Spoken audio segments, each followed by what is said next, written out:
Quick reading for November the 5th to November the 6th, fire signs.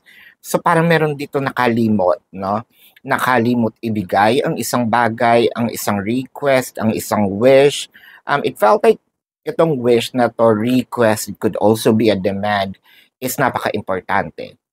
It just so happened na totoo namang nalimutan. This is not intentional, not to give it to you, or it could be you, fire signs, nakalimot to offer this and give it to your person. You can search the energies anyway. What I am reading is the dynamic naman. One thing's for sure, someone might gonna feel like, ginawa ba ito? No? Doubting that forgetfulness, no? Para may isip, ginawa ba ito intentionally? Pero kung yun yung iniisip mo, I feel like this is not, no? Gusto niya sanang gawin, nakaligtaan lang talaga. Siguro busy si person, madaming ginagawa. Pero hindi ito intention, no, na sirain ng araw mo.